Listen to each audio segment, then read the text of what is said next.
નમસ્તે ખેડૂત મિત્રો, મારું નામ છે કંજરિયા મુકેશ કુમાર. હું શ્રીકર સીડમાંથી આવું છું. આજે આપણે આવ્યા છીએ વેરાવદર ગામે અને તાલુકો વઢવાણ અને જિલ્લો સુરેન્દ્રનગર. તો વેરાવદર ગામે આપણે ગાંડીઓનો પ્લોટ જોવા આવ્યા અહીં, નિદર્શન પ્લોટ. તો ખેડૂત મિત્રએ વાવેતર કર્યું ગાંડીઓનું, તો એ 2 વસ્તી વાવે તો આપણે ખેડૂત મિત્રના મોઢે સાંભળશું કે એમને વેરાયટી કેવી લાગી. આજે તારીખ થઈ 12/9/2024. તો આ પ્લોટ આપણે જોવા આવી તો આપણે ખેડૂત મિત્રના મોઢે સાંભળશું કે એમનો અભિપ્રાય કેવો છે.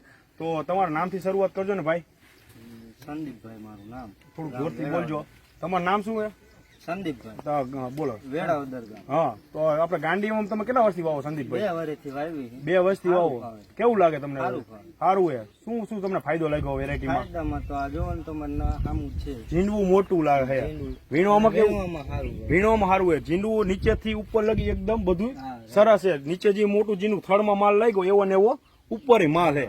અને આખો પ્લોટ છે. આ વરસાદ આટલો પડ્યો, તમારા ગામમાં બીજાના પ્લોટની શું કન્ડિશન છે? બગડ્યા છે. બધાને કપા બગડ્યા છે. તમારો પ્લોટ ઉભો છે. આ બિયારણ સારું ફાવે છે અને વરસાદમાં પણ સારું છે. વરસાદ છે છતાં એમના ઊભું છે.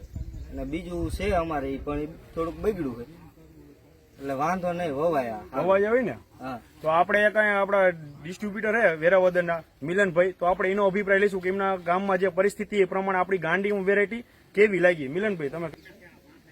ગાંડીઓ હું છેલ્લા 4 વર્ષથી વેચું છું. બીજી વેરાયટીઓ કરતા આમ ઉતારામાં, વીણવામાં અને ઝીંડવાની જે સાઈઝ છે એ બધામાં બહુ વ્યવસ્થિત છે અને ખેડૂતનો રિસ્પોન્સ પણ બહુ સારો છે. ગાંડીઓ સારું એવું વેચાણ થાય.